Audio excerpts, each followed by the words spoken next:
बिस्मिल्लाहिर्रहमानिर्रहीम। अस्सलाम वालेकुम नाज़रीन, उम्मीद करता हूँ आप तमाम लोग खैरियत से होंगे। रन इकोनॉमिस्ट में पाकिस्तान तहरीक इंसाफ के बानी चेयरमैन इमरान खान साहब, साबिका वज़ीर आज़म, इकोनॉमिस्ट में उनके छपे मजमून के बाद पाकिस्तान की सियासत में तहरीक इंसाफ के खिलाफ या तहरीक इंसाफ के ऊपर पाबंदियाँ या तहरीक इंसाफ के ऊपर रिस्ट्रिक्शंस का सिलसिला एक बार फिर से स्टार्ट हो गया हुआ है।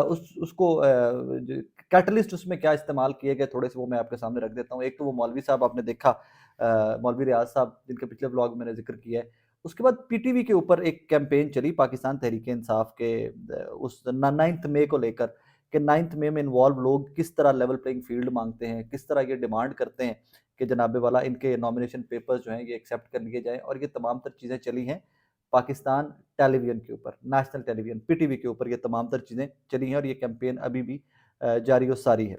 अच्छा, इसमें एक बहुत बड़ी डेवलपमेंट साथ ये होती है कि आज निगरान वज़ीर आज़म जो हैं काकड़ साहब, उनकी हिदायत पर सानिया 9 मई से मुतालिक काबीना कमेटी कायम कर दी गई है और इसका नोटिफिकेशन जारी कर दिया गया है। इस कमेटी के अंदर कौन कौन होंगे वो भी मैं आपको बता दूं। इसमें minister of law and justice होंगे, कन्वीनर इसके मिनिस्टर ऑफ इंटीरियर, जो कि अब सरफराज बुगटी होते थे, अब नहीं है, अब ये मिनिस्ट्री वज़ीर आज़म काकड़ के पास है। Ministry of information and broadcasting, ये मुर्तज़ा सोलंकी साहब होंगे। आगे मिनिस्टर फॉर ह्यूमन राइट्स, और ये तमाम लोग जो हैं ये इस कमेटी का हिस्सा है। इनका मकसद क्या है? 8 महीने के बाद 9 मई गुजरे, साल अगला आ गया 2023 का, 9 मई 2023 का जो वाकया था, इस साल जनवरी 5 को 6 को ये जाकर नोटिफिकेशन हुकूमत कर रही है कि इसकी तहकीकात की जानी चाहिए। तहकीकात किन चीज़ों के ऊपर करनी है, ज़रा वो भी सुन लीजिए। कमेटी 9 मई 2023 के वाकयात का जायजा लेगी। कमेटी ऐसे वाकयात की आइंदा के लिए रोकथाम के लिए सिफारिशात मुरतब करेगी। काबीना कमेटी 9 मई के वाकयात की वजूहात तलाश करेगी और 9 मई के वाकयात के मास्टरमाइंड, मनसूबा साज, सहूलतकार और अमल करने वालों का पता लगाएगी। अब पता कौन कौन लगाएगा? वज़ीर आज़म काकड़ लगाएंगे, मुर्तज़ा सोलंकी साहब लगाएंगे और फिर वज़ीर आज़म काकड़ लगाएंगे। पता लाना। अब इसमें काजिम खान साहब बड़े सीनियर सहाफ़ी हैं। काजिम खान साहब ने चंद सवालात उठाए हैं, वो सवाल बहुत ज़रूरी हैं।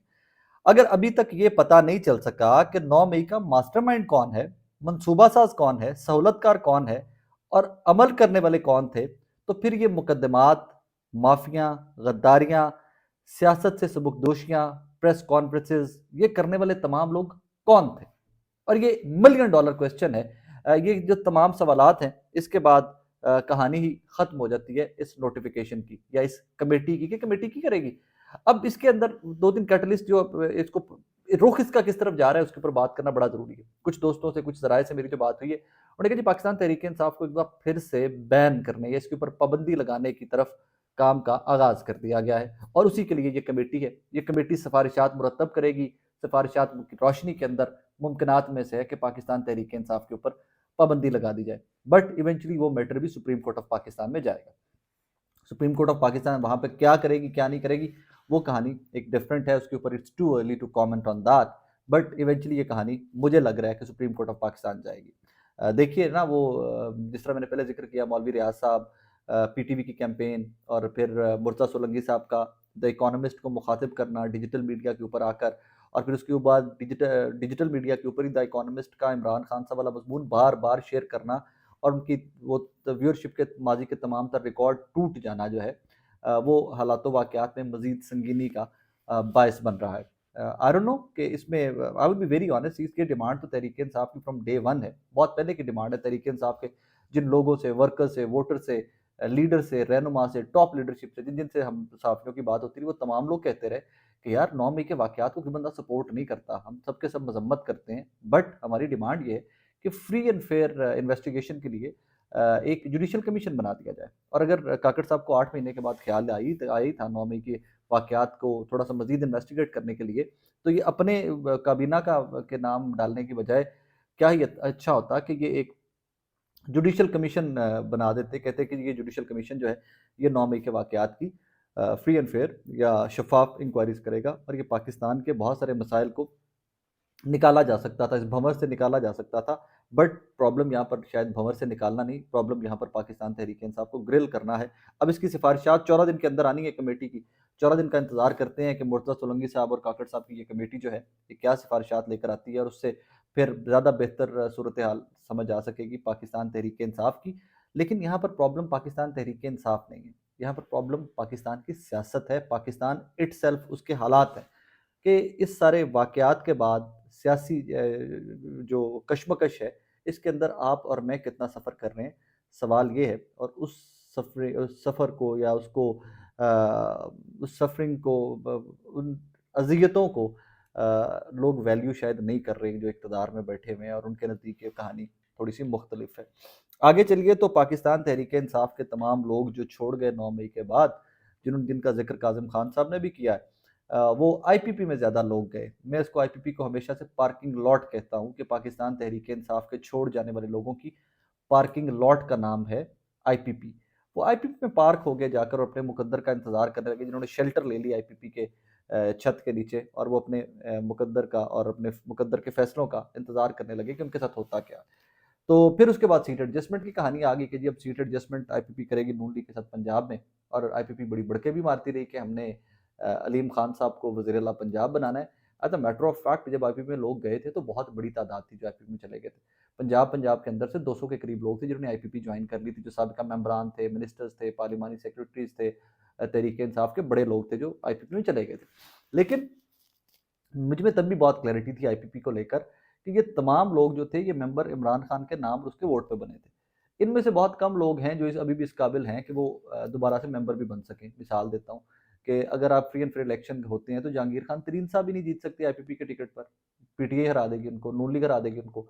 अलीम खान साहब नहीं जीत सकते कि अगर फ्री एंड फेयर इलेक्शन होते हैं तो उनका भी अपना मामला जो है वो कहीं ना कहीं खराब हो जाएगा। अब आईपीपी की आज की खबर है, नई मुशर्रफ भट्ट साहब की बहुत सीनियर रिपोर्टर है, उनकी खबर है कि आज जनाब आईपीपी के मामलात जो हैं वो सॉर्ट आउट हो गए हैं नून लीग के साथ। 5 नेशनल असेंबली की सीट्स और 11 सूबाई असेंबली की सीट्स पंजाब से, जिनके ऊपर सीट एडजस्टमेंट की कोई मामलात इनके तय हुए हैं नून लीग के और आईपीपी के। अब सवाल ये है कि 200 के करीब लोग थे जो आईपीपी में जाकर पार्क हुए थे। तो अब वो 200 के करीब में से अगर ये 16 लोग टोटल हैं जिनको सिर्फ एडजस्टमेंट मिलती है, और ये कहीं पर इलेक्शन लड़ते हुए या किसी वेव में या किसी मोमेंटम के साथ इलेक्शन लड़ते हुए नजर आते हैं, तो बाकी 185 लोग 84 लोग क्या करेंगे? क्योंकि 200 से जायद लोग थे जिन्होंने आईपीपी में शमूलियत इख्तियार की थी। तो उनमें से काफ़ी सारे लोगों ने तो ये कह दिया कि जनाब हमें अगर टिकट नहीं मिलता, सीट एडजस्टमेंट नहीं मिलती, तो हम आईपीपी के टिकट के ऊपर इलेक्शन नहीं लड़ेंगे, हम आज़ाद इलेक्शन लड़ेंगे। सो आईपीपी की कहानी जो है यहाँ पर वो जो मतलब I am sorry to say that, मुझे मुझे ये जुमला माज़रत के साथ इस्तेमाल कर रहा हूँ, धोबी का कुत्ता ना घर का ना घाट का। तहरीक इंसाफ से निकले, आईपीपी में गए, आईपीपी की सीट एडजस्टमेंट नहीं हुई, तो अब सारे कहते फिर रहे हैं कि अब हमने आईपीपी के टिकट के ऊपर भी इलेक्शन नहीं लड़ना, हमारी सीट एडजस्टमेंट नहीं हुई नून लीग के साथ, हमारी पार्टी ने हमें लिफ्ट नहीं करवाई या पार्टी का उतना वेटेज नहीं था, लिहाजा तहरीक इंसाफ के वो लोग जो छोड़कर आईपीपी में गए थे, अब उनमें से 95 नहीं, 97 नहीं, 98% लोग आज़ाद इलेक्शन लड़ेंगे।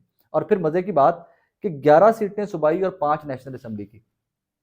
ये कोई स्वीपिंग कंडीशन के अंदर नहीं है कि उन्होंने स्वीप कर जाना है, 16 की 16 सीटें, 5 नेशनल असेंबली और 11 जो सूबाई असेंबली की सीटें हैं जो आईपीपी की एडजस्टमेंट होगी नून लीग के साथ, ये स्वीप कर जाएंगे और निकल जाएंगे। बहुत औखा काम है, बहुत औखा काम है।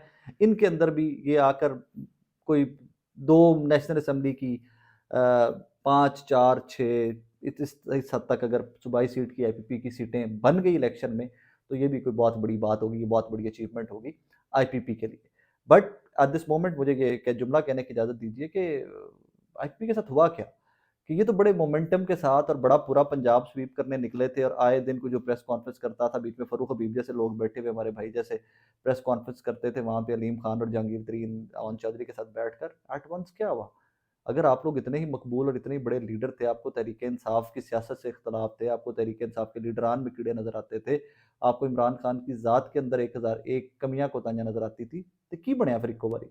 ਤੁਹਾਡੀ ਤੇ मतलब तरले लेंदे पे यार जाके नून लीग दे टिका के। अब वो हाशिम डोगर साहब कसूर से, तहरीक इंसाफ के साबिका वजीर, वो तो यहाँ तक कहते होते थे कि हमारे पास पीटीआई का वोट है।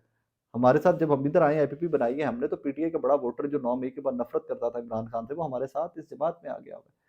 फिरदौस आशिक अवान साहिबा ने भी इसी तरह का फरमाया कि उन्होंने कहा जी हमारे पास पीटीआई का वोटर जो है वो नौजवान वोटर हमारे साथ आ गया हुआ है।